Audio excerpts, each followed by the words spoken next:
Antimony, arsenic, फिर उसके बाद जर्मेनियम। ठीक है, तो बाघ से क्या हो गया दोस्त? ठीक है, वो ना, तू भाग भाग तू भाग मिल्खा, तू है आग तू है आग मिल्खा, ऐसे ही कुछ लिरिक्स है, सही गा रहा हूं ना? ठीक है, तो बाघ, सुनील और टीना, तो ये ऐसे क्या हो जाएगा दोस्त? ऐसे क्या हो जाएगा दोस्त? सिलिकॉन हो जाएगा। समझ में आ रही बात? सिलिकॉन। और टीना से क्या हो जाएगा? टेलुरियम हो जाएगा, टीई।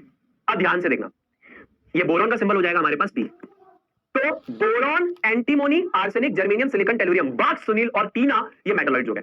सुनील भाई चैप्टर तो इस पे फोकस्ड है, बिल्कुल इसी पे फोकस्ड है, ये एक्स्ट्रा नॉलेज के लिए है आपके लिए। ठीक है दोस्त, चलिए अब देखिए लास्ट प्रकार ऑफ तत्व, इसको कहते हैं नोबल गैसेस। ये इसका नाम बाद में पढ़ा, पहले इसका नाम इनर्ट गैस था, इनर्ट गैसेस है ना, या इनका नाम होता है रेयर गैसेस। ठीक, हिंदी में कहते हैं इसको उत्कृष्ट गैस, उत्कृष्ट गैस। यानी तत्वों के 4 प्रकार आपने पढ़ लिए। पहले प्रकार का तत्व धातु, अधातु, उपधातु, उत्कृष्ट गैस। नोबल गैसेस को पहले इनर्ट गैस बोला जाता था, क्योंकि ऐसा माना जाता था कि बिल्कुल रिएक्ट नहीं करती है, लेकिन बाद में कुछ इनके कंपाउंड्स मिले जिस वजह से इनको हम नोबल बोलते हैं, नोबल गैसेस बोलते हैं, है ना। Still they are very very unreactive, दूसरे के कंपैरिजन में काफी ज्यादा अनरिएक्टिव है, मतलब रिएक्ट नहीं करती है। समझ गए आप? ठीक है भाई।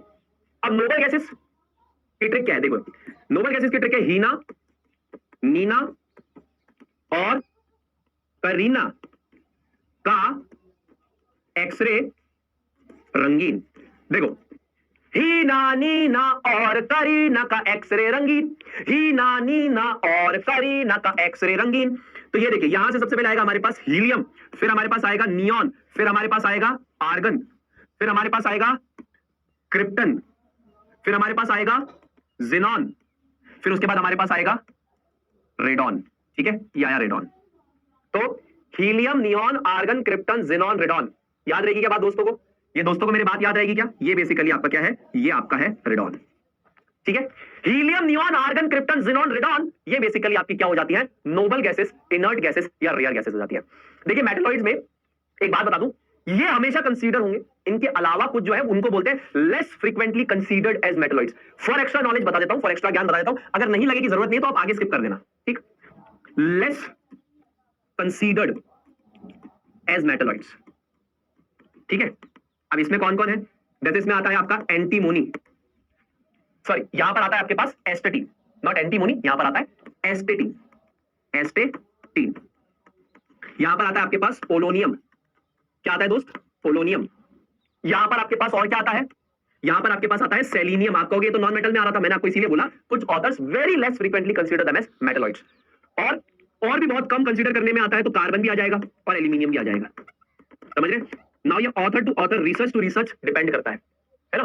पर आपको बहुत फ्रीक्वेंटली अगर दिखे, इनके बाद अगर कोई दिखेगा तो ये दिखेगा, एस्टेटीन या फिर पोलोनियम। और ये काफी कम दिखाई देंगे मेटलॉइड्स की कैटेगरी में। समझो, मेटलॉइड की कैटेगरी में। ये बात क्लियर हो गई क्या? समझ में आ गई? चलिए फिर आगे चलते हैं। ठीक है, तो आई होप ठीक है, समझ गया। बालक लोगों का रिएक्शन ये आना चाहिए भाई साहब, ये रिएक्शन आ रहा है क्या? ठीक है, समझ गया, कोई दिक्कत नहीं है। तो आगे चलेंगे दोस्त। तो अब हम पढ़ेंगे यहां पर physical properties of metals and non metals. ठीक है, यानी धातु और अधातु के बारे में हम इन डेप्थ पढ़ने वाले हैं। किस बेसिस पे? इनकी फिजिकल प्रॉपर्टीज के बेसिस पे पढ़ने वाले हैं। प्रॉपर्टी को हम हिंदी में कहते हैं, क्या कहते हैं? इसको कहते हैं गुण। और फिजिकल का मतलब क्या हुआ दोस्त? फिजिकल का मतलब समझ रहे हैं? फिजिकल का मतलब कि इनका आउटर अपीयरेंस एंड बिहेवियर कैसा है, आउटर अपीयरेंस एंड बिहेवियर कैसा है, इस चीज के बेसिस पे हम लोग डिफरेंशिएट करने जा रहे हैं कि यानी इनका आउटर अपीयरेंस कैसा है, इनका बिहेवियर कैसा है।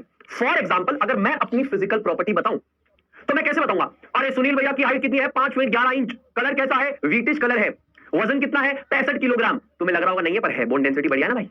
तो ये सब क्या हुई? मेरी फिजिकल प्रॉपर्टी हो गई, है ना, तन की सुंदरता, तन की बातें।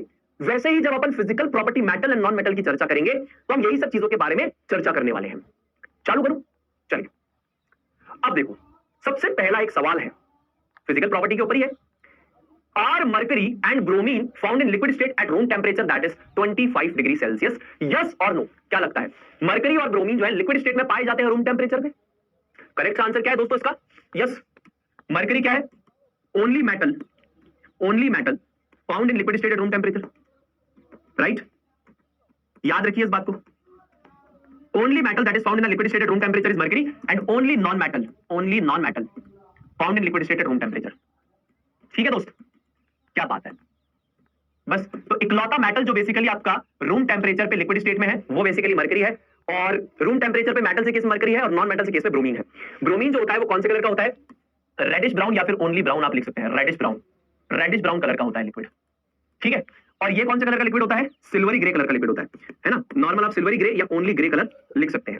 ठीक, चलिए भाई एक बात हमको क्लियर हो गई कि हमारे जो मेटल्स होंगे इनके अलावा जो हमारे मेटल्स है these are found in the solid state, सिर्फ ये दोनों लिक्विड में है। ठीक है ना, तो मेटल के केस में हो गया मरकरी और नॉन मेटल के केस में हो गया ब्रोमीन। अच्छा, नॉन मेटल्स की अगर हम बात करें तो नॉन मेटल्स आपके सॉलिड, लिक्विड और गैस तीनों स्टेट में है, लेकिन जो मेटल्स है वो सॉलिड और लिक्विड स्टेट में ही मिलेंगे। मेटल्स आपके सॉलिड और लिक्विड स्टेट में ही मिलेंगे, नॉन मेटल्स आपके सॉलिड, लिक्विड और गैस स्टेट तीनों में मिल रहे थे। इतनी बात क्लियर हो रही होगी, सिर्फ लिक्विड स्टेट में ये दोनों मिलेंगे। क्लियर, आगे चलते हैं। Now let's start with the physical properties of metals and non metals. तो सबसे पहली प्रॉपर्टी है हार्डनेस, जिसको हिंदी में कहते हैं कठोरता। क्या होती है ये? देखिए, the resistance offered by a substance against cutting और स्क्रैचिंग।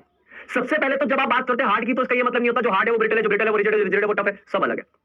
व्हाट इज हार्डनेस दोस्तों? मान लीजिए कि इस रिमोट को अगर मैं घिसने की कोशिश करूं या मान लीजिए इसको काटने की मैं कोशिश करूं, तो ये जो अवरोध लगाएगा कि भाई काटने नहीं दूंगा या घिसने नहीं दूंगा, इसे हम क्या कहते हैं? हार्डनेस कहते हैं।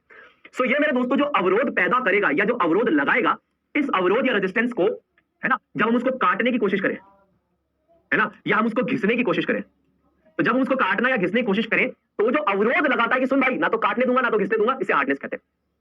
तो अब ये प्रॉपर्टी मेटल और नॉन मेटल दोनों में देख लेते हैं, कंपेयर कर लेते हैं।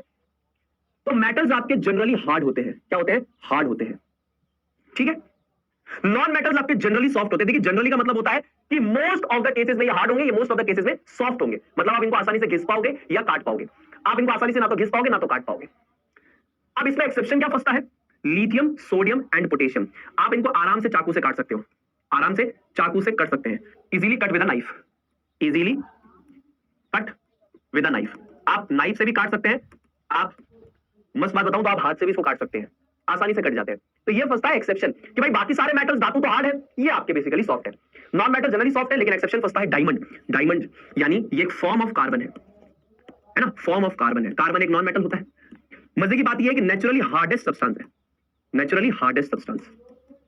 ठीक है ना, यानी नेचर में उगने वाला सबसे हार्डेस्ट सब्सटेंस या बनने वाला सबसे हार्डेस्ट सब्सटेंस जो है वो यही है। ठीक है, अर्थ के क्रस्ट में यानी जमीन के अंदर 150 किलोमीटर नीचे जब हम जाते हैं लगभग, तो वहां पर हमें डायमंड मिलता है। टिम्बरलाइट रॉक्स होते हैं उसमें मिलता है ना, उस लेयर में। तो आपको हार्डनेस के बारे में चीज समझ में आई होगी। अच्छा, एक इंपॉर्टेंट बात और मैं आपको बता दूं, हार्डनेस जो होती है it is only defined for solids, defined for solids. Hardness कभी भी लिक्विड्स और गैसेस के लिए डिफाइंड ही नहीं है। आप पानी के लिए